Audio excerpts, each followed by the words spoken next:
Então, Perfeito.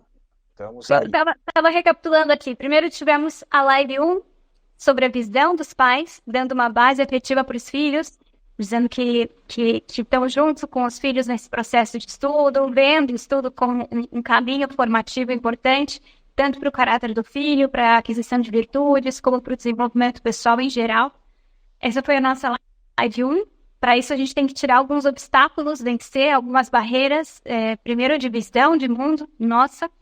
Depois a gente falou numa outra live sobre as rotinas básicas que os pais precisam organizar a família para que o filho tenha uma estabilidade para estudar. Então, falamos sobre coisas bem simples de ter um lugar para estudar, ter um horário que facilite a execução da tarefa de casa, ter um mínimo de rotina em que eu possa funcionar e a família pode fluir bem a partir dessa estrutura mínima e que isso vai potencializar a capacidade do seu filho estudar melhor. Agora, vamos Nessa aí para também, lá. nessa aí também comentamos um pouco sobre o processo, a rotina, né? Que como uma rotina facilita a vida. E a rotina, se você consegue fazer ela, é, definir alguns gatilhos para que ela inicie mais fácil, facilita a tua vida do teu filho. Então, todas essas atividades que a gente está fazendo, elas não são fáceis de fazer, a gente vai poder comentar aqui, mas quando implementadas, elas lá para frente vão dar um grande ganho para o teu filho. Então, e depende de quem. Quem tem autonomia para fazer isso? A gente falou um pouco do círculo de influência e círculo de preocupação. Nós estamos trabalhando aí, todas essas lives, a de hoje também, no círculo de influência que o pai pode ter para melhorar o processo de educação do filho em casa, que é isso que nós temos na mão, né? O que faz na escola, eu contrato, eu escolho, mas depois sai da minha mão. Agora, o que eu posso fazer na minha mão? Então, é essa a ideia. Está trabalhando bastante nesse caminho aí. Justamente, então, isso que o pai falava, o tema da casa foi o tema da live 2, né? Assim, o tema da visão dos pais foi o tema da live um, o tema da minha casa, tá? Foi o tema da live 2. E agora, o tema 3, que é o que a gente vai entrar, tem essa preocupação de que, puxa, sai um pouco do meu controle, entre aspas, né? Porque eu quero saber como que é a relação do meu filho com a escola, né? Tiver a visão, a relação com a casa, mas agora a gente vai falar da relação do filho com a escola. Como que eu posso, a partir do meu círculo de influência, gerenciar que meu filho assista bem às aulas, que meu filho tenha bom rendimento acadêmico, que meu filho cumpra suas obrigações como estudante. Como fazer que ele goste de ir para a aula, que ele goste de aprender, que ele tenha esse interesse pelo estudo, a partir dessa relação entre o filho e a escola, o filho e a professora. Tem um papel, os pais têm como controlar um pouquinho isso, pai? Tem, e é muito importante. E, às vezes você diz com poucas ações, você consegue mexer na emoção do filho, no interesse dele. Basta você mostrar o teu interesse pelo estudo dele. Essa é a parte fundamental que a gente faz. Mas a gente está falando também agora de como transformar o filho, né? Esse é o foco dessa live de hoje, de uma pessoa passiva no estudo para uma pessoa ativa no estudo, dando um foco no dia, né? Na sua agenda, né? E todas as atividades que ele faz, tanto em casa quanto fora, para que ele seja uma pessoa ativa. Né? E como que o pai pode influir para fazer essa mudança? Porque as pessoas que são passivas, elas reagem apenas, às vezes aprendem menos e demoram mais. Então, vamos transformar e vamos ver o que eu posso agir para que meu filho seja um elemento ativo na educação, que ele vá na frente. E isso é a parte fundamental. E com isso vai liberando ele para ser um excelente, isso a gente não pode perder de vista. O que a gente está querendo? Aquilo que a Cissa falou, que ele goste de estudar, e quem gosta de estudar faz bem feito, faz com amor. E no fundo, o que é educar? Educar é ensinar a amar as outras pessoas, amar o que gosta, amar as coisas. Mas vamos hoje focar nessa parte do ativo e do passivo. Justamente, isso que o pai falou é bem interessante. Pensar ao longo do dia, a gente vai falar de manhã, de tarde, de noite, assim, vai ser praticamente esse nosso roteiro de hoje, assim, o que eu tenho que fazer nesse momento em que meu filho, ele vai acordar e eu preciso estar ativa, provocar algumas perguntas, o que eu posso fazer para que ele vá para a escola, pensando numa rotina normal, né, vá para a escola com essa boa disposição. Então, o primeiro tema é justamente isso, pensar nesse caminho para a escola, o que eu posso fazer? Promover certas estratégias, né, autonomias que libertem o filho dessa preguiça ou dessa indisposição normal, né, porque ele está saindo da cama, está saindo da casa, ou seja, já não é uma coisa muito fácil. Mas a gente precisa também ajudar que o filho tenha uma visão do que vai acontecer no dia, ajudar que o filho se prepare para aquele dia sem começar já atropelado, né? Então, ajudar o filho também a se alimentar bem, para que ele possa chegar na escola com essa disposição cerebral, orgânica, assim, de que eu estou saciado, eu estou alimentado, eu estou com os dentes escovados. E além dessas higienes básicas, assim, de acordar, arrumar a cama, ter o uniforme ali completo para que ele possa já se vestir, ter o material já que ele preparou no dia anterior, para que ele possa só pegar aquele material e já colocar na sala, deixar aquilo já preparado para sair de casa, né? Mas também com essa disposição de já sentar para comer o que precisa comer. Tem famílias que têm um ritual de café da manhã, tem famílias que às vezes saem correndo e não dá tempo de tomar o café da manhã.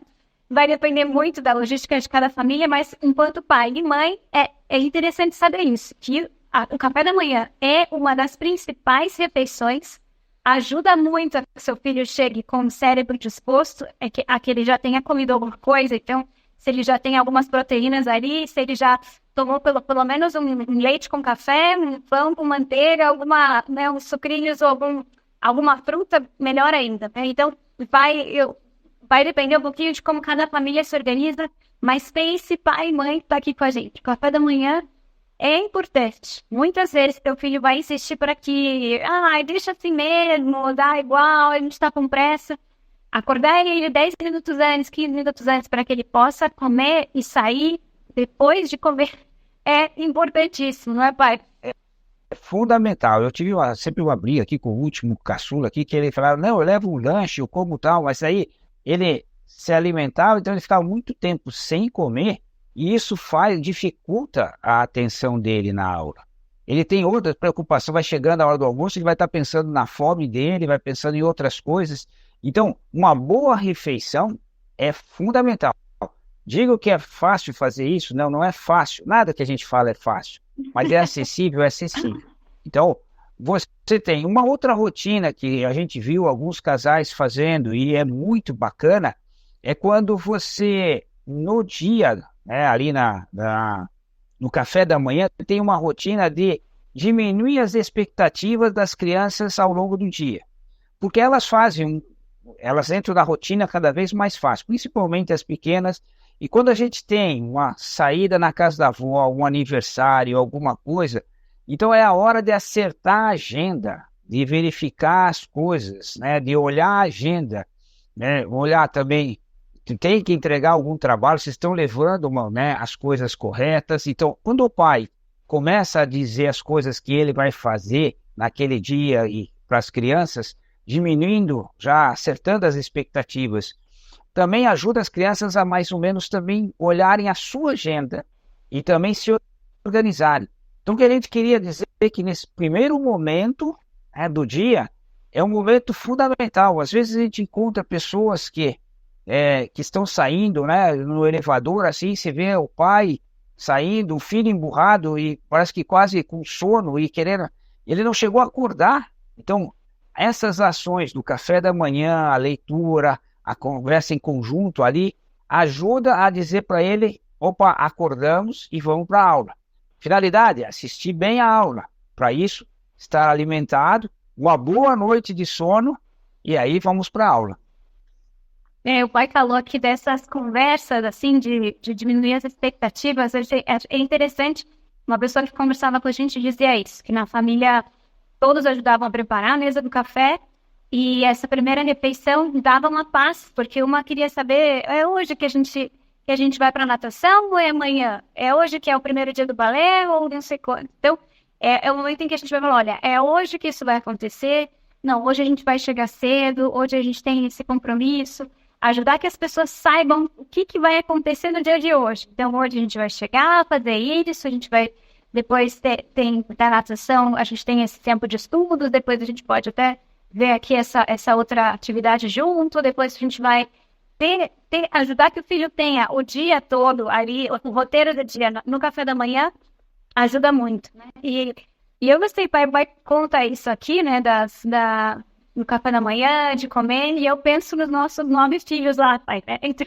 como é que era agilizar os 9 filhos no café da manhã, comunicar o que tinha que comunicar. Na verdade, assim, passamos vários dias um pouco atropelados também, né, pai? Vamos contar aqui um pouquinho as nossas sagas aí para ajustar esse café da manhã. Eu me lembro bem que era essa insistência em comer alguma coisa. No começo era isso, né? Olha, vai comer, não vai comer? E a mãe sempre insistia, não pode sair sem comer. Mesmo que tenha lanche na escola, na segunda aula você já vai ter algum lanchinho lá, mas tem que comer antes de sair de casa. Então essa era uma lei, assim, importantíssima. Então, comer alguma coisa. Depois a outra coisa era tentar chegar com o mínimo de antecedência para não entrar correndo, né, na escola.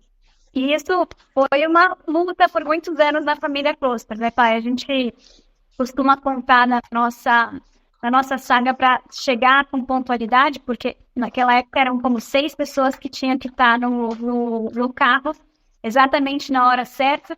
Então, foi tema para um plano de ação essa época, não foi, pai? Na realidade, isso aí foi o primeiro plano de ação que a gente começou a trabalhar aqui. Então, eu nunca tinha feito plano de ação, nunca tinha pensado em fazer, e aí eu comecei a trabalhar e ver, puxa vida, o que eu preciso fazer para ajudar meus filhos? Por quê? Porque era um chegava atrasado, e outro atrasado, e daí vinha um na agenda lá, ó, chegou atrasado, chegou atrasado, chegou atrasado. E eu queria acabar com essa sina, né? E quer dizer, não, chegou atrasado, eu posso achar 1000 desculpas. Eu consigo achar 1000 desculpas, por quê? É fácil, eu estou com 9 filhos e tal. Mas o duro, o que eu não queria, é que ele se acostumasse com esta situação. Na realidade, a educação que a gente não está fazendo pelo chegar atrasado, mas está fazendo com que fica na natureza deles. Eu quero mudar a natureza deles, eu quero que ele seja uma pessoa que trabalhe a pontualidade, que isso para ele seja uma coisa importante, que incomode ele quando a gente não faz.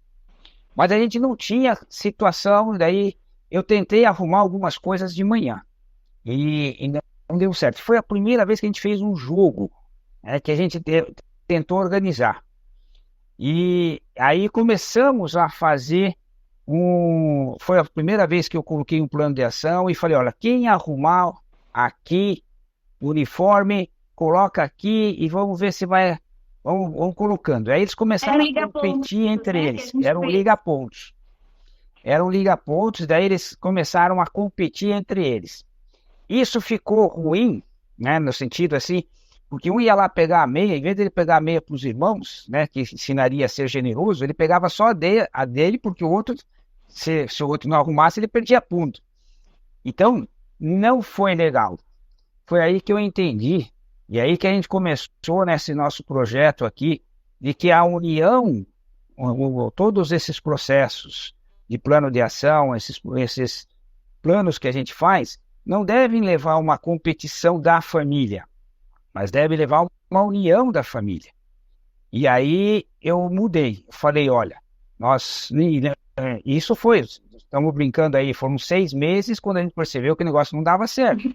Na família, às vezes você diz assim, mas eu estou lutando aqui há 3 semanas e não deu certo, vou desistir. Isso é muito pouco tempo, né? E nós precisamos trabalhar mais tempo. Aí a gente fez que todo mundo terminasse de arrumar o uniforme, a gente marcava um liga-pontos. Por que que o liga-pontos é importante? Por que que um painel, para a gente verificar se está acontecendo, é importante? Porque ele nos faz, em primeiro lugar, a humildade, né? Porque você olha lá no painel e o painel diz que você foi ruim, né? Então, a primeira coisa, a gente crescer em humildade. Segunda coisa, não é o pai cobrando o filho, é o painel cobrando o filho. E o pai ajudando, né? cobrando a família. Exatamente. E a gente ajudando o filho a ser melhor e o resultado vai estar no painel. E foi muito interessante, porque daí a gente fez a segunda rodada, e essa segunda rodada começou a segunda, a terceira foi um novo liga-pontos, onde todo mundo fez, e foi um tempo trabalhando com isso. E você diz assim, o que ficou? Deixa eu só entender, então. A ideia era que isso funcionava à noite, antes de dormir, né? Assim, quando todo mundo quando um preparava o uniforme de todo mundo, quando todo mundo deixava o uniforme com meia, tênis, casaco, mochila, tudo pronto. Um, filho dois, filho três, filho quatro. Quando todo mundo tinha o material e o uniforme preparado, a gente marcava o liga-pontos que estavam aqui. Liga-pontos. Então, essa foi a última versão, foi a que eu digo assim, que deu certo. Que daí a gente conseguiu chegar num denominador comum que todo mundo se ajudava. E facilitou mais, porque quem ia arrumar o uniforme já ia pegar a meia, pegava para todo mundo. Já deixava lá, daí o outro fazia. E nós tínhamos dois problemas, que era o uniforme e os materiais. E tudo tinha que ficar na porta, no corredor. Que daí as pessoas iam pegar, levantavam de manhã, já sabiam onde estava. E eles sabiam onde estava o uniforme, sabiam onde pegava as coisas. Notem que quando você cria essa rotina, esse processo de se arrumar, e ele está definido na cabeça, é aquilo que a gente falou na aula passada, né, na live passada. Eles não ficam discutindo, né, que roupa vou pôr, que não sei o quê. Não se perde no caminho. É muito mais rápido, é muito mais rápido. E como que isso fica? Mesmo agora, a Laura, né, quando ela tem algum trabalho da escola e ela não quer esquecer o trabalho, Da universidade, eu vejo o trabalho lá na porta, lá onde eles deixavam o uniforme, né? Porque ele sabe que lá é o lugar, as coisas que tem que ir para a escola. Então, eu logo volto a falar, o uniforme é um meio. O importante é o que você muda na pessoa. O importante é o que a gente colocou neles, a importância do horário. Todos estamos lutando para ter um horário. Então, essa questão é mais importante do que o arrumar a cama, o pendurar a toalha, né, o lavar o copo. Isso são meios que a gente usa para ensinar essas virtudes, esses hábitos bons, essa mudança do ser, um ser organizado, um ser responsável. Este que eu queria, que eu quero dos meus filhos. Mas foi muito interessante se lembrar disso tudo aqui. Não, porque isso essa preparação, né? É pensar o que eu preciso fazer enquanto pai e mãe para que meu filho chegue e esteja disponível para a aula e não chegue atrasado, e não entre nesse ciclo de mediocridade, de que não importa tanto, de que não tanto dá igual, né? A gente quer que as pessoas tenham essa visão de aproveitar o tempo de aula, e isso supõe organização e iniciativa dos pais para liderar essa chegada na escola. Então, falamos aqui do acordar, arrumar a cama, café da manhã, vencer esse salve-se quem puder. A gente vivia alguma época de salve-se quem puder, até que, de repente, pai e mãe ali tomaram essas rédeas dizendo, não, vamos organizar melhor isso, deixar o material e o uniforme aqui, nesse estante, ou nessa cadeira, ou nessa entrada, no hall de entrada, e assim todo mundo acorda, já sabe onde está, o que precisa, e diminui o estresse em casa. Porque esse estresse antes da aula interfere muito na disposição da criança quando chega da escola. Os pais não sabem, mas eu que sou professora sei, quando uma criança chega depois de uma manhã de uma briga com os irmãos, porque um não queria sair da cama, o outro que atrapalhou, chegou atrasado, o outro que perdeu o trabalho. Esse estresse prévio, ele direciona totalmente o humor da criança, a abertura para o aprendizado, ou aquela confusão que fica rondando mais 2 horas na cabeça dele, dependendo do temperamento, né? Mas é muito interessante como essa organização prévia da família, de chegar com pontualidade, com tudo isso, ajuda muito. Bom, mas uma coisa importante, nós podemos resolver isso de 2 formas. A mãe faz tudo e deixa tudo organizado, ou os filhos fazem. Tem uma música do conjunto 4,5, que é muito interessante. Se vocês quiserem procurar na internet. Música portuguesa. Quem gosta portuguesa. Portuguesa. Dá uma olhada na letra, que ela é muito importante. O conjunto se chama 4,5 porque são 4 médicos, né? São 5 médicos. 4 grandes e um pequeno. É uma sacanagem pro pequeno ali, pode ser até um bullying. E eles fazem músicas com uma letra muito interessante. E eles fizeram uma que se fala assim: eu sou um bom rapaz, a minha mãe faz tudo para mim, arruma as coisas e tal, e me torna um incapaz. E essa é uma realidade. Então a gente às vezes pensa na briga, no roteiro e tudo, e a mãe fala: não, eu resolvo isso, deixa que eu faço, que eu faço tudo, eu faço mais fácil. Faz mais fácil, concordo plenamente. Diminui as brigas, mas o que você quer fazer para o teu filho? É tornar ele capaz de se arrumar, se organizar, ir atrás do uniforme, ir atrás da agenda, preparar a mochila. Isto não tem preço, como dizia aquela propaganda, né? Tem uma propaganda antiga que falava, né? Que não tinha preço, ou seja, esse valor que você vai colocar no teu filho, ele se sentir capaz de se organizar, essa é o mais importante de tudo isso. Essa mudança no ser que você coloca para sempre nele.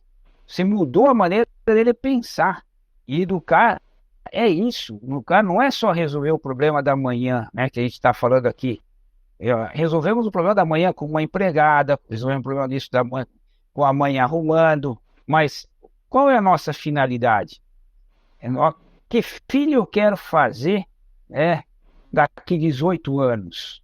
Né? Que profissional quero ser, que os meus filhos sejam reconhecidos? E são coisas pequenas, pessoal. Você vê que a gente está falando de arrumar o uniforme todos os dias. Para alguns pode dizer assim: não, isso já está resolvido lá em casa. Parabéns, né? Para outros pode ser, né? Mas pense no seguinte: esse foi um instrumento que a gente usou aqui em casa.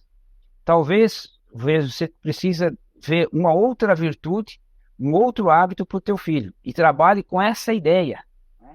Usando essas ferramentas da escola, do estudo, como meios de educar o seu filho.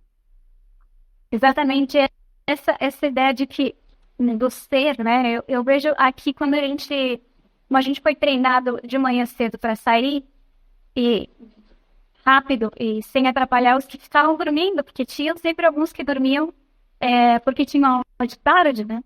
Então também essa claridade, né? Também estava no café da manhã, quando a gente tinha que saber organizar-se, entrar no banheiro, sair do banheiro, fazer o café em silêncio, porque a gente não queria atrapalhar o sono dos pequenos. Então toda essa dinâmica da família de manhã cedo tem uma série de consequências: esse respeito mútuo, esse cuidado pelo horário dos outros, esse saber viver essa autonomia para arrumar a cama, para guardar o pijama, para deixar tudo em ordem. Supõe uma série de pequenas coisas e que é interessante você formar como pai e mãe formadores, né? Bom, tudo isso antes de ir para a escola, né? Tudo isso antes de ir para a escola. Agora a gente vai falar sobre seu filho chegou na escola, né? Agora o próximo ponto justamente é pensando, seu filho está na escola, agora é o ponto 2, né? Ajude seu filho a assistir bem às aulas. Esse é o nosso tópico 2, né? Então, quando você chega na sala de aula, seu filho tem que saber que ele é o ponto-chave, né, do processo. Ele é o protagonista do aprendizado, ele precisa saber fazer as perguntas certas, ele precisa buscar informação sobre o trabalho que ele não está sabendo bem, ele precisa esclarecer com a professora algum mal-entendido do dia anterior que parece que teve algum mal-entendido e eu preciso explicar para a professora o que aconteceu, ou esclarecer que o filho seja esse agente-chave, e não que a mãe tenha que ir lá e toda hora intervir, escrever no grupo do WhatsApp das mães. Quanto mais a gente fomentar que o filho seja essa peça-chave, essa pessoa que resolve, essa pessoa que tira dúvidas, essa pessoa que esclarece qual é o calendário de entregas corretamente, qual é a senha da plataforma que eu estou com dificuldade de acesso. Fomentar que o filho faça isso com suas próprias pernas, com suas próprias palavras, né? E além disso, quer comentar sobre isso? Não, não. Vai. Pode. Não, então, além desse tópico, né, de que o filho é o protagonista, é ele que vai tirar as dúvidas, a gente tem o professor Pierre sempre falava desse ponto e a gente gosta de ressaltar essa ideia de que na aula você está lá, capturando informações, né, e entendendo algumas coisas. Na aula você precisa ser um estudante ativo, mas é diferente você assistir a aula de você ir para casa e aprender, estudar, esculpir aquelas informações no seu córtex, né? Então, é preciso ajudar que o filho consiga absorver bem essa informação, mas que o tempo mais importante que ele tem é quando ele chega em casa depois e trabalha essas informações ativamente, individualmente. Então, que ele veja esse tempo de aula não só como o tempo principal do estudo dele, né, mas é uma parte do processo de captação de informação. O principal aprendizado dele vai ser quando ele estiver diante da tarefa de casa, quando ele estiver diante do roteiro de estudos dele. Então, ajudar que ele possa se preparar bem para estudar bem. E a gente falou na live passada, comentamos algumas coisas do tipo de cada estudante. É que cada filho teu tem uma capacidade de aprender diferente. Então, o que você, pai, pode ajudar? Fazer ele entender como é que ele pode assistir melhor a aula.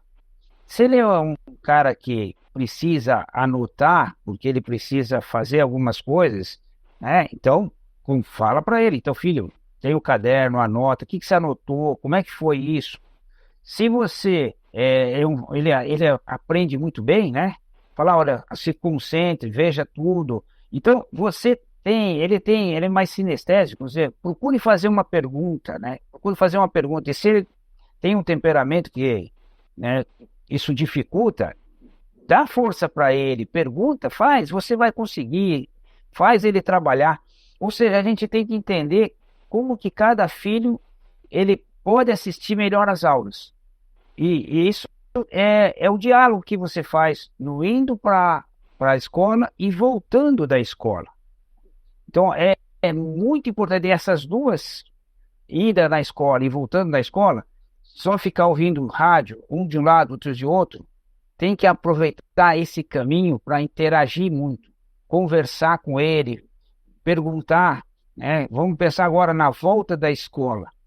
Assim, você estava comentando que o professor Pia falava da importância de você esculpir isso na tua cabeça, né? Uma coisa que eu vi e funciona é você voltar, pega uma criança de 6, 7, primeiro, segundo e terceiro ano, ali bem no comecinho. Como é que eu vou fazer ela estudar? Como é que eu vou fazer ela me entender? Quando você volta da escola e faz ela contar para você no caminho o que o professor falou, quais foram as atividades, quais foram as novidades, os aprendizados, o que de novo ela aprendeu, você está estudando com ela durante o carro. A melhor estudo que ela poderia fazer era explicar para você aquele conteúdo, né, que a professora falou hoje da história, não sei o quê, ou que palavra nova ela aprendeu. Esse não pode perder, pessoal. Às vezes não podemos perder com outras coisas. Usar esse tempo para fazer as nossas crianças começarem a contar um pouco do estudo dela. Mais tarde, quando ela entra ali no ensino fundamental 2, não vai dar certo. Ela tem que sentar e estudar mesmo, né? Mas no ensino fundamental 1, se você faz isso, você está estudando com ela.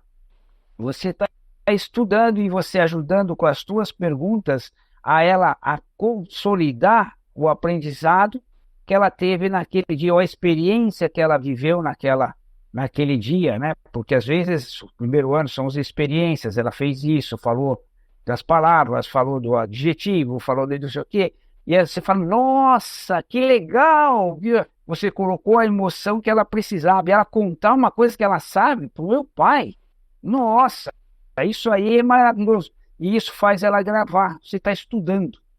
Então, tem várias maneiras que o pai pode transformar o filho de um elemento ativo ou passivo em relação ao estudo. Sabe que é interessante com relação a isso? Você acabou de falar, né? Tinha algumas famílias que tinham planos pontuais também, planos de ação com os filhos. E uma época eu me lembro que tinha uma aluna que ela fez um plano com a família que era para colocar, assim, 3 frases que eu aprendi no dia. Então, ela tinha que colocar na agenda dela, assim, como se fosse... Ela tinha lá a agenda do dia, então, algumas tarefas de casa, e no final tinha lá como 3 asteriscos que a mãe colocava lá. Quero 3 frases de coisas que você aprendeu hoje. Então, ela já tinha que anotar a lição de casa e tinha que pensar, o que eu vou escrever aqui para minha mãe, que são 3 coisas novas que eu aprendi hoje. Então, essa foi uma estratégia que essa mãe usou, porque a filha, às vezes, estava um pouco mais dispersa ou tal. E quando ela entrava, eu já perguntava, o que você escreveu no asterisco hoje? Então, já ajudava que ela também, além de escrever, verbalizasse o que ficou, né, pontualmente ali mais interessante, ou um conteúdo novo, ou uma tarefa nova. Então, facilitar que isso seja vivido depende de muitas estratégias dos pais, né? Assim, que os filhos possam anotar, por exemplo, num post-it pequeno ali, alguma coisa da aula, ou que o filho também possa comentar em casa. E, em geral, eu vejo que as perguntas que os pais podem fazer podem ir nessa linha do conteúdo, né, que foi aprendido, isso ajuda a fixar a informação, mas em geral, né, eu digo como professora também, porque em geral as crianças gravam muito as relações com os amigos, essas perguntas que estão dentro do socioafetivo da criança. Então, o que fez ele sorrir? Alguma coisa que os amigos fizeram, né, que foi interessante? Ou o que eles brincaram no intervalo? Qual a brincadeira que está todo mundo fazendo aí no intervalo? Ou alguém ficou sozinho hoje na escola? Fomentar também essa sensibilidade para os amigos, para que ele possa também compartilhar essas inquietações de observação da turma com a mãe e pensar em como ajudar as pessoas da turma. Se a gente pergunta, é legal ter algumas perguntas anotadas assim, né? Qual foi a melhor coisa que aconteceu no seu dia hoje? Você ajudou alguém? Com quem você conversou mais na escola hoje?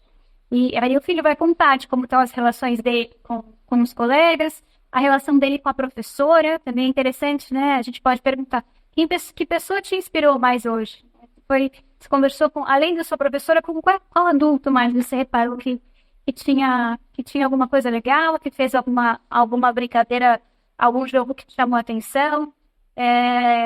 Alguém fez alguma coisa engraçada na escola hoje? Né? Justamente essas emoções alegre, triste, tudo isso faz com que o filho ele possa assimilar bem e comunicar, né, uma visão de mundo que ele está ali diante daquele contexto. Para ele, a escola é tudo, né? Assim, é onde ele se desenvolve, é onde ele faz amigos, é onde ele testa as iniciativas dele, é onde ele aplica a criatividade. Então, ter essas perguntas sobre o conteúdo, em algum momento, sim, mas também a gente não pode deixar de perguntar sobre esse socioafetivo, que também é tão importante e que vai comprometer bastante a implicação dele no aprendizado, se ele está com bons amigos, se ele está em paz com a professora, porque, caso contrário, às vezes pode ser que ele se feche para o conteúdo ou para o aprendizado porque ele estava com um problemão lá, porque em geral, as meninas também têm ali, porque minha amiga brigou comigo, porque agora ela está falando com a outra, então eu passei 3 aulas só chorando, tá? E isso acontece, e se a gente está ali e não ajuda a filha a resolver esse problema, ela não vai ter emocional disponível para poder assimilar bem o conteúdo e viver bem com responsabilidade o seu papel de estudante, porque ela está com um problema ali socioafetivo em que ela não sabe lidar com os ciúmes, com a expectativa de que minha melhor amiga agora me esqueceu e eu não sei como lidar com com isso, com essa relação. Então, ajudar os filhos a falarem dessas relações entre os amigos, para que eles também possam ter essa abertura para aprender e assimilar bem, e depois contar para os pais coisas relacionadas ao conteúdo. Perfeito, e você falou uma coisa muito importante para o aprendizado, e para você gravar as coisas e ter retenção, é a emoção e a frequência. Então a gente vai ver, isso são duas coisas importantes. E a emoção, quem mais gera emoção para vocês? É os pais, principalmente no pessoal do ensino fundamental 1. O ensino fundamental 1, ele quer agradar o pai, ele quer participar do grupo familiar. E está começando a criar um grupo que vai acontecer já no ensino fundamental 2 com mais, né, Os amigos. com certeza, sim, com os amigos dele, que você precisa estar de olho, né? Com isso você vai vendo o tipo de brincadeiras e outras coisas. E essas perguntas que a Cissa fez são fundamentais. Ter um repertório dessa é bem interessante. E agora também dentro do ponto, a gente falou do ponto 1, antes de ir para a escola, ponto 2, né, indo para a escola, ajudar os filhos a assistir bem às aulas. Aqui o ponto 3 é justamente esse após a aula, que era o que a gente perguntava, essas perguntas para ter na manga, assim, né, ajudar o filho a organizar o tempo depois das aulas, a cumprir as demandas de agenda, a assimilar as tarefas que ele tem para assimilar no dia, os conteúdos novos, e pensar como que ele vai aprender, como que ele vai assimilar, memorizar, guardar aquela informação. Existem várias estratégias que a gente vai falar com mais, assim, com mais calma na próxima live, que vai ser mais sobre estratégia de estudo. Mas é interessante que um pai e uma mãe saibam que o filho precisa pensar como eu vou gravar isso, como que eu não vou esquecer, né? Como que eu vou utilizar a criatividade para fazer uma associação criativa, contar algo como que eu lembro disso até hoje. Puxa, eu lembro que na minha época eu estudei tal e tal coisa. Às vezes ajudar a relacionar com coisas engraçadas, com coisas isso que fomentem essa criatividade. E também fazer isso que o pai falou, né? Com frequência, com repetição, com essa insistência em coisas que nos edificam, né? Então, quando a gente trabalha em pequenas fichas conceituais, né? Eu até tenho aqui pertinho as que eu fiz mais recentemente. Tem algumas fichas de compor, post-its também, em que eu posso colocar informações curtas e objetivas e revisitar essas informações com frequência. Tem informações que eu preciso insistir para que meu cérebro entenda que essa informação eu não posso esquecer. Tem muitas coisas que o cérebro, ele de noite faz uma faxina. Na hora de dormir, a gente já vai falar sobre a hora de dormir aqui, mas ele pega essas memórias do dia e ele joga fora uma série de informações em que ele pensa que para o dia seguinte não vai mais ter nenhuma validade aquela informação. Então, o sistema límbico está cheio de informações de memória recente. Mas depois que o filho dorme, o nosso cérebro ele reconfigura tudo isso, limpa uma série de coisas, mas ele guarda no córtex algumas coisas que a gente insistiu para guardar ou que a gente usou a criatividade para guardar de uma forma mais sem divertida, ou que a gente teve que foi árduo. Então, aquilo que foi árduo, ou que foi criativo, ou que foi não sei, teve aqui uma emoção forte, ou que eu insisti muito, eu errei e tive que voltar a fazer, e eu fui corrigir, e aquilo deu trabalho, ele guarda dentro de um patamar diferenciado.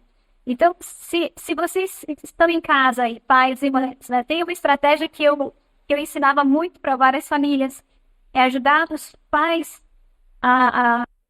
quando vão estudar com os filhos, a transformar o conteúdo do livro, o conteúdo da tarefa de casa, em pequenas fichas conceituais, cartões de memória, flashcards. A gente pode usar aqui algumas dessas palavras, né? Flashcards, cartões de memória ou fichas conceituais. Utilizar, às vezes, alguma imagem que me ajude. Então, se eu coloco a informação, depois eu penso, qual imagem me ajuda a lembrar disso?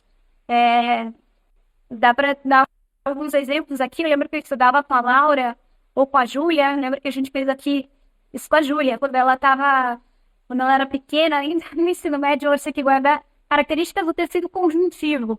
4 características. Então, tinha lá sustentação. Aí ela pôs do lado umas colunas, como que sustentando um teto, assim, né? Depois tinha lá preenchimento. Aí ela tinha assim, para chegar nessa coluna, tinha uma pessoa que preenchia uma ficha. Falava, você precisa preencher essa ficha. Depois tinha várias características. E eu até hoje me lembro, porque cada informação tinha uma imagem e que ajudava a guardar essa informação.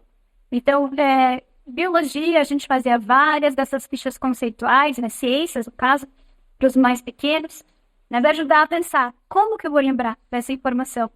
Criar associações, ajudar a visualizar melhor alguma palavra e que eu possa lembrar, porque uma palavra vale mais do que uma imagem vale mais do que 1000 palavras, não é mesmo?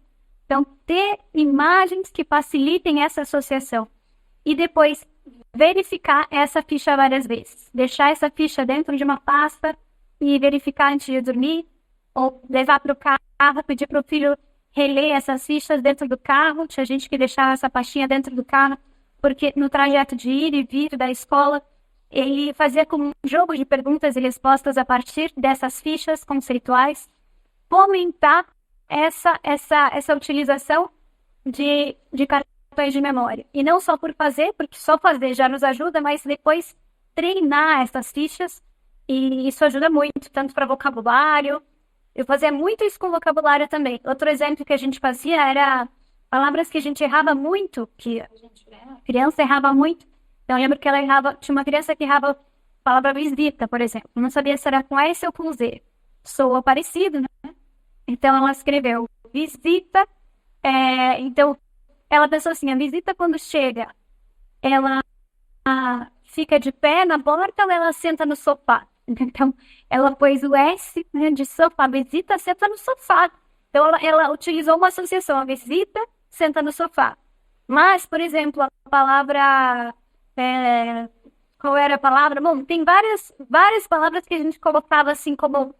o que me ajuda? Projeto, G ou J. Né? Então, punha lá o J, mas punha assim como uma lâmpada de ideia, assim, na ponta do J, porque ajudava que o J fosse... Isso, uma luz que põe uma ideia. Então, criava associações criativas a partir de palavras que saíam com muitos erros ortográficos, fazer ficha de palavras tanto para português como para inglês, espanhol, mas criava também associações. Como que eu vou me lembrar disso? Né? Como que eu vou me lembrar que tigela é com J, com G? Como que eu vou me lembrar que projeto é com J? Como que eu vou me lembrar que visita é com S? Vou usar alguma coisa que me ajuda a não esquecer essa palavra, né? Então, a imagem ajuda muito e treinar essas fichas conceituais com frequência. Porque, na verdade, o homem é um ser que esquece. Se você deixar, esquece. Se eu falar agora, né, alguma coisa, assim, o meu telefone aqui, daqui 20 segundos, às vezes vou perguntar para você, você já não lembro mais. Por quê? Porque não é importante isso. E isso não mexeu com a tua emoção, não fez nada. Mas você criar algumas coisas desse tipo, principalmente transformando isso numa pequena emoção, num pequeno jogo, de zero, assim, o primeiro, segundo, terceiro, o ensino fundamental 1, você, pai, é responsável de ajudar o filho a entender e como fazer isso. Depois ele começa a fazer sozinho, ele começa a ver os méritos disso. E depois que você explica uma vez, aí ele aprende. Eu estava tentando explicar isso para as meninas mais velhas, não para a Júlia, para anteriores, antes de chegar nessa fase. E aí eu falei para elas fazerem uma imagem daquilo que elas, do conceito, porque eu via que ela precisava, ela tinha essa finalidade, ela quando via as coisas, ela aprendia mais fácil. E ela só escrevia os resumos, ela já estava sétimo, oitavo, nono. E aí, quando você começa a fazer uma coisa repetitiva, o cérebro grava se você repete a pergunta. Mas se você olha um texto e escreve, o cérebro também ele procura economizar energia. E eu via que elas estudavam bastante e não tiravam nota suficiente pelo total de estudos que elas faziam. E aí eu falei, bom, como é que eu posso melhorar o método de estudos delas? Né? Como é que o que a gente pode aprender essa aqui?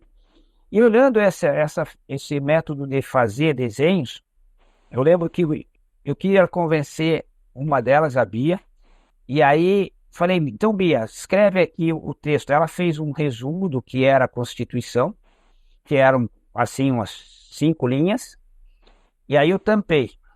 Ela tinha acabado de escrever, não saiu nada. É. Aí eu li com ela, né, que era assim, né, mais ou menos um sentido assim, onde homens, né, preocupados com homens, né, num país, então eu pus uma figurinha de um homem, um se preocupado, numa região, fiz um desenho mais ou menos do Brasil, né, fazem regras ou leis, né, que daí eu coloquei um livrinho, e para não ser egoísta. Daí falei, cara, como é que eu vou desenhar o egoísta aqui, né? Daí tava passando o mais velho, né? Falei, João, o que é um egoísta? Daí o cara que olha pro seu umbigo. Daí eu pus dois, como se fosse uma barriga e um ponto no meio. O umbigo. Eram vários desenhos. Eu tampei os desenhos e pedi para ela falar. Ela falou todo o texto, todo o texto. E aí eu perguntei, você lembrava do que você escreveu ou do que eu desenhei? Ela falava, eu lembrava do que o senhor desenhou. A partir daquele momento, mudou a chave na cabeça dela e ela começou a ver que ela tinha que ter um método de gravar o que ela estava estudando. Que não era só horas de estudo. Que tinha que ter uma ferramenta que ajudasse ela a estudar. E às vezes o pai fala, eu sei disso, né? Entra para o ouvido, sabe, não, é o pai e tal, não sei o quê, certo? E não aprendem, né? Não tenha problema, tenha paciência, para isso aconteceu comigo muitas vezes, não é, certo? Agora, quando você consegue fazer eles entenderem isso, você conseguiu uma vitória. E as vitórias, elas estão vindo devagarzinho vocês vão mudando. Então, essa é uma das coisas. Você tinha comentado também do Pomodoro. Eu acho que isso é importante. Cada filho tem um tempo de estudo que ele suporta estudar. Então não adianta você falar, você vai ficar 2 horas, 3 horas, 10. Então, se você faz períodos, e começa ali com 20 minutos, 5 minutos de descanso, mais volta mais 20 minutos, 5 minutos de descanso. Se você faz isso e diz que naquele momento é para a gente se concentrar e estudar, se você ensina a fazer isso, funciona muito bem. E você vê que funciona tão bem que os cursinhos fazem isso. Por que o cursinho não dá 5 horas de matemática lá? Fica mais barato, ele põe o professor na sala, o professor vai resolvendo exercício, e a manhã inteira lá de matemática. Isso funciona? Vocês veem algum cursinho que é bom fazer isso? Nenhum. O que eles fazem? Uma aula de 40 minutos de matemática, depois uma aula de 40 minutos de história, depois uma aula de português, depois uma aula de ciência, uma aula de biologia. Por quê? Porque eles dão 6, 7 aulas e a pessoa não chega a ficar esgotada. Concentração, descanso. Concentração, descanso. Concentração, descanso. Quanto que é de concentração? Quanto que é o tempo? Você vai vendo para o teu filho. Às vezes, no começo, 20 minutos. E daí faz ele descansar. Depois volta a fazer mais 20 minutos de tarefa, mais 5 minutos.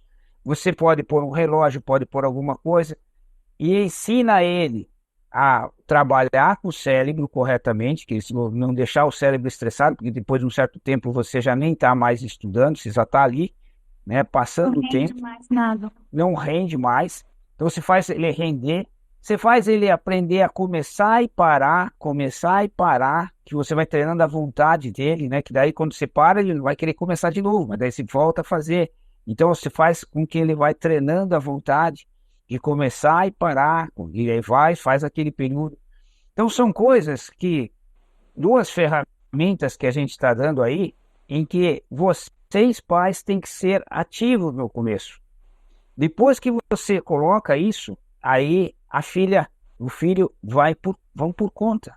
Mas se você não coloca e diz assim, ele tem que aprender sozinho, dá uma olhada na internet. Se ele der uma olhada na internet, se ele for curioso, né, como é que é ser um bom estudante, ele vai perceber essas duas coisas como ferramentas. Agora, ele precisa ir na internet ou se ele aprende em casa, qual que é o melhor? O que vai gravar mais para ele? O que vai ser mais interessante? Então, se você faz com ele desde o começo da sua escola, né, que seria o ensino fundamental 1, e ele vai aprendendo esses métodos, eu tenho certeza que ele vai ser um excelente aluno, não vai ter problema, e à medida que ele estuda mais, e ele aprende mais, ele vai ter o gosto por aquilo. Gosto por aprender, gosto por ler, por estudar, né? Justamente essas estratégias, né, pai? Eu lembro que a gente começou a usar isso, foi acho que 2016, 2017, quando a gente viu um canal que chama Seja um Estudante Melhor. É um canal do YouTube e que a gente já tinha uma monitoria de estudos e algumas... Tinha um grupo de famílias que deixavam algumas filhas para estudar, né, durante algumas tardes no Centro Cultural onde eu estava em Curitiba. E eu me lembro que a gente pensava quais estratégias funcionariam melhor com esse grupo. Entre o grupo estava a minha irmã, Laura, né, pai? E a gente tinha essa prática de fazer essas fichas conceituais. E ajudou muito. A gente fazia todos os dias. Antes de fazer as tarefas de casa, de fazer a redação que tem que fazer, de fazer a lista de exercício, antes de começar propriamente ditas tarefas, a gente fazia essas fichas conceituais com algo que elas aprenderam no dia. Então eu falava, algo que você aprendeu hoje. Vamos aproveitar essa memória fresca. Porque um estudante inteligente é aquele que estuda o que ele aprendeu mais perto da aula. Ele aproveita essas memórias para já esculpir elas ali dentro do que é importante no cérebro e não deixa só para estudar na véspera da prova, né?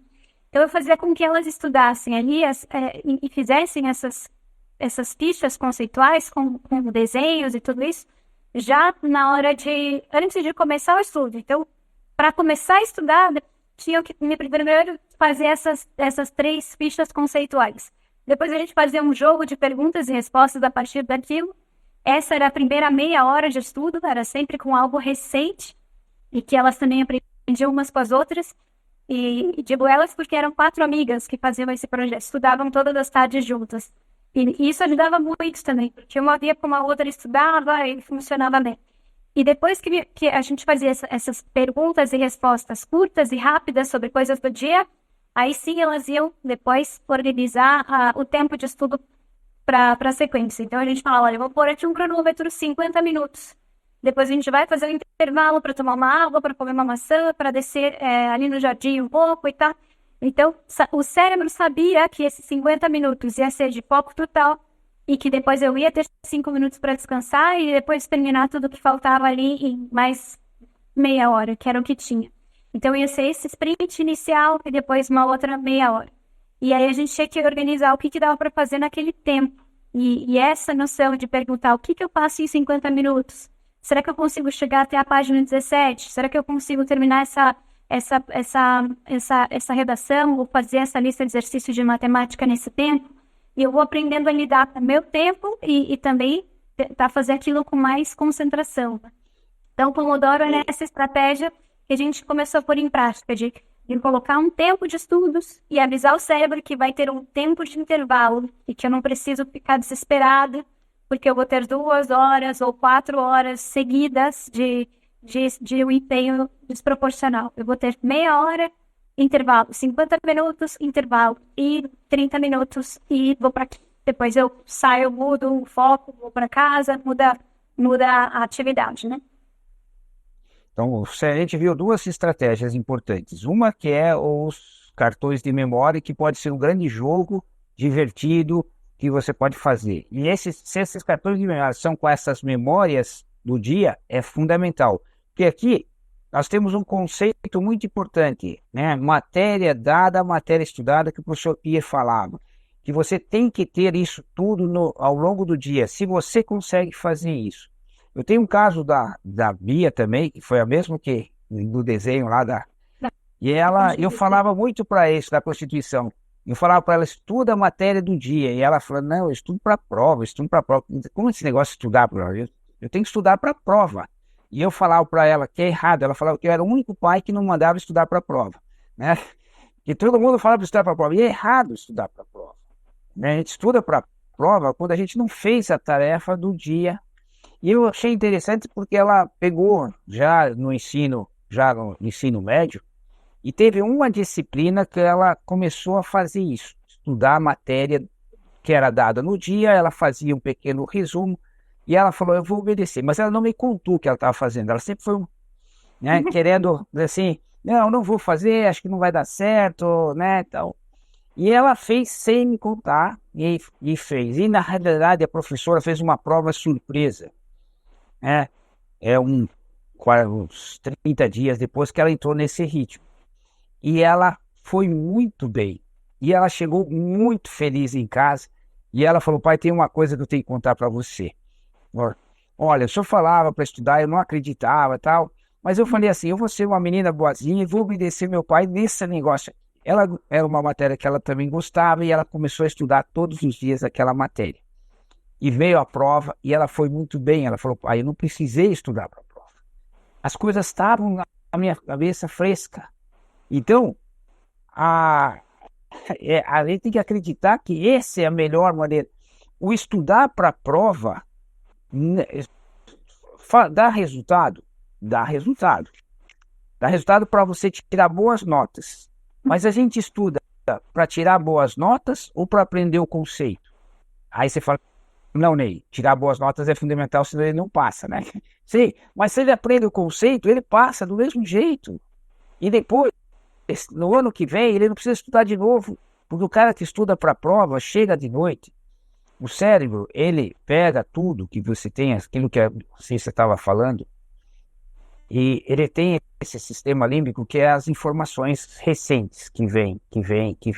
Quando esse sistema, né, chega no seu máximo, você sente um sono muito grande, um sono que você não é capaz de suportar e você cai.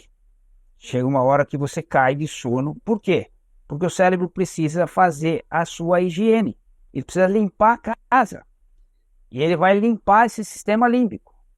E ele vai limpar e daí diz assim, mas o que eu guardo?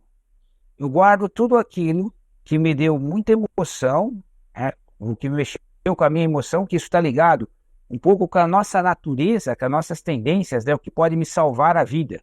Então uma coisa que me deu muita alegria, que é uma coisa boa, ou muita tristeza, ou muito medo, isso ele vai guardar. E a outra coisa é aquilo que você colocou com frequência, que você todos hoje e ontem, isso aqui, ele vai guardando um pouquinho, porque diz, cara, isso aqui já tem uma relação com aquilo, eu vou guardando.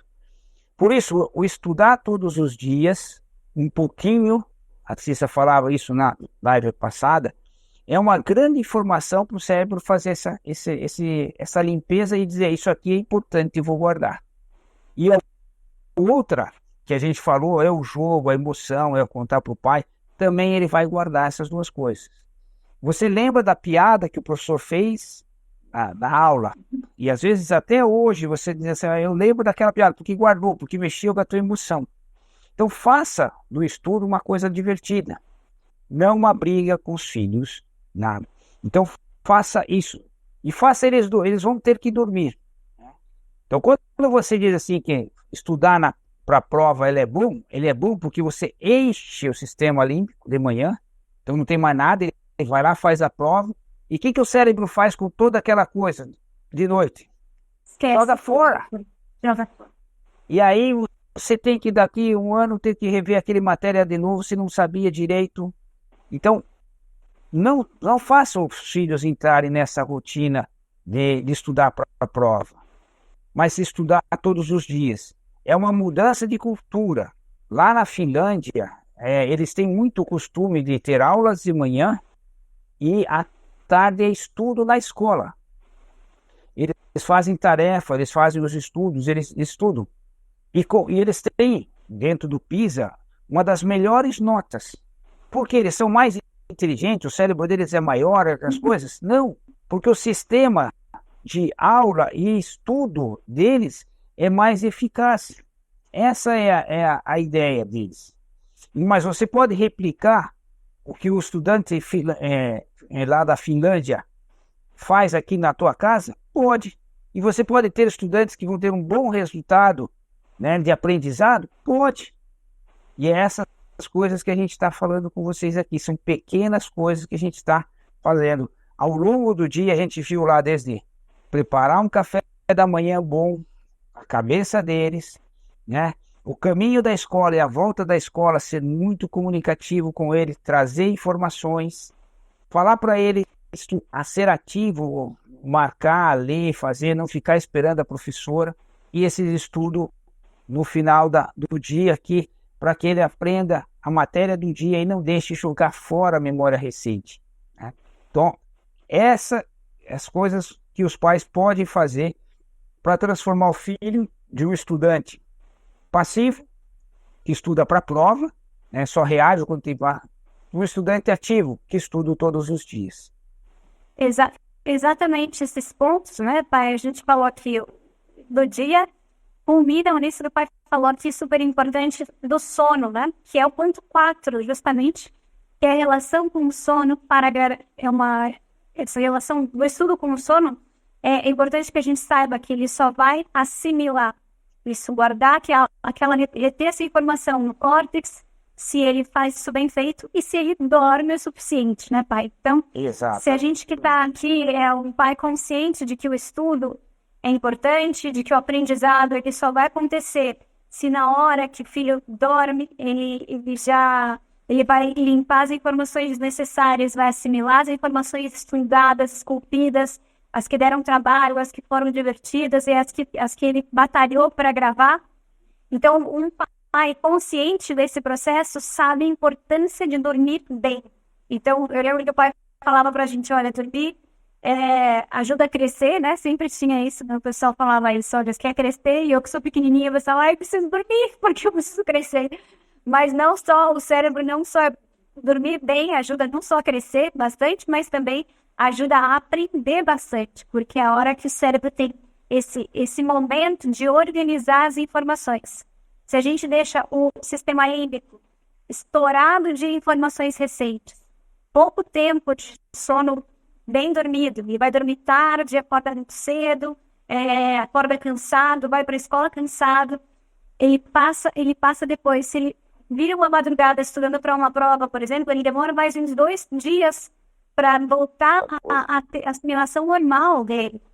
Então, se a gente entende um pouco como o cérebro funciona, sabe que não pode abusar do sono. O sono ele é muito importante para quem quer aprender, para quem quer guardar informação, para quem quer estar ativo no processo de aprendizado.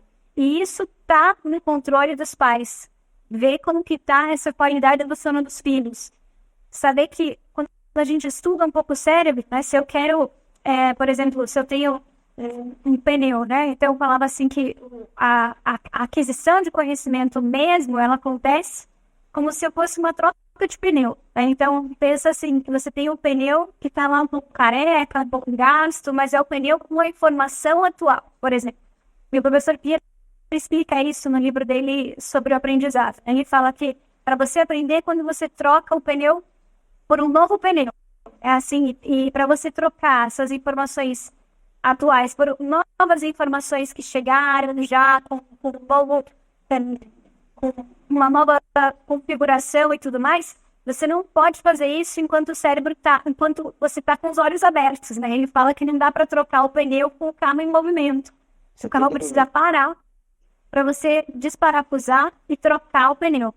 Então, o sono tem essa função de parar o carro, fecha os olhos, e a hora que a gente fecha os olhos e faz aí também todo esse scanner aí de como o cérebro é mais ativo durante o sono, porque a hora que ele organiza essa informação, faz o upload aí das informações, muda a estrutura, conecta, realiza as sinapses que precisa e limpa o que está desnecessário. Então é a hora que ele troca esse pneu velho pelo pneu novo. e quando a criança acorda, já está predisposta a aprender mais e já está com aquela informação bem estruturada dentro dela.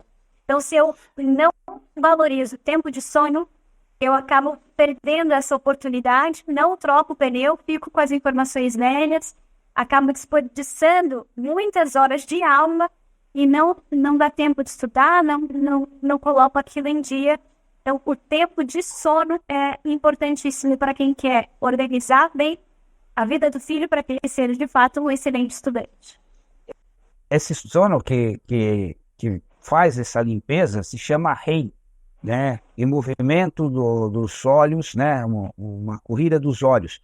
E você pode ver isso nas crianças que são bem pequenas, de 4, 5 anos, que elas estão muito agitadas, daqui a pouco elas desaparecem, assim, elas caem, né? Pum! E dormem. E você olhar os olhos dela, ele fica fazendo esse movimento assim, interno. Este movimento é um movimento que ele zera a tua consciência e faz essa limpeza. Mas isso acontece com a criança pequena e isso acontece com o adulto também. Nós também precisamos desse tempo de sono, nós também precisamos dessa limpeza. E você pode notar que quando você está em casa, tal, você às vezes trabalha o dia inteiro, mas chega de noite você está bem. Agora, se você está numa casa estranha, que tudo é novidade, que tudo, você passou as mesmas horas, às vezes não fez tanto exercício, mas você está cansado, porque foi muita informação e o cérebro está precisando zerar isso aí. Quando você vai fazer uma viagem, né, de visitar museus e outras coisas, que você pega muitas informações, teu cérebro está lá, chega no final do dia e fala, nossa, estou exausto. Você não andou tanto, talvez você trabalhou muito mais na tua rotina e não estava tão cansado, com tanto sono. E isso é o que acontece com a criança, com você. Então nós temos que pensar o seguinte, eu conhecer o meu organismo e usar o melhor dele para fazer o meu aprendizado. Bom, com isso, já estamos aí. Da manhã, tarde, noite aqui, fechamos uma rotina diária de como os pais podem ajudar os filhos a serem mais ativos, como que os pais podem preparar esse terreno para que o filho tenha uma boa relação com os conteúdos do colégio, com as professoras, com os colegas. Então, os pais têm essa responsabilidade também de ajudar os filhos a pensar em como eu aprendo e como é a minha relação com o sono, como a minha relação com as aulas.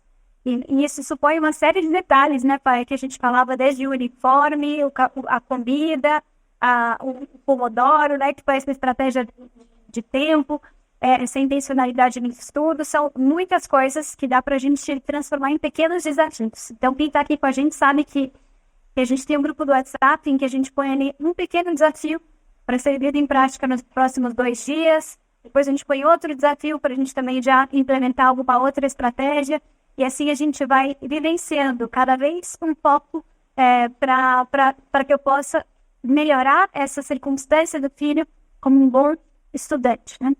E para isso, quem quiser entrar no grupo do WhatsApp, está ali na bio, está também aqui, a gente vai deixar à disposição esse link para participar desse grupo. E a gente vai pontuar cada vez novos desafios para que a gente possa assimilar pouco a pouco essas estratégias, né, pai? Não precisa fazer muita coisa, mas faça um pouquinho toda semana. Essa que é a ideia desse desafio. E você vai vendo a diferença. Ajude o teu filho em algumas coisas. A gente tem visto vários desafios que são, né, desde arrumar o lugar de estudo, o horário de estudo, a gente falou, o café da manhã, o uniforme, o horário do sono, né? Tudo isso são pequenos desafios que você, pai, está na tua mão e vai fazer disso o melhor estudante, o teu filho.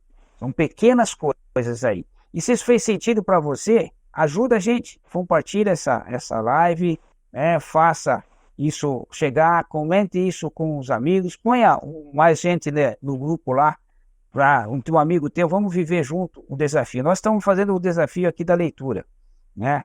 Agora há pouco lá, estava lá, hoje de manhã todo mundo já leu, teve sábado e domingo, falharam, porque tem muitas atividades, e não deu tempo de fazer 10 minutos de leitura.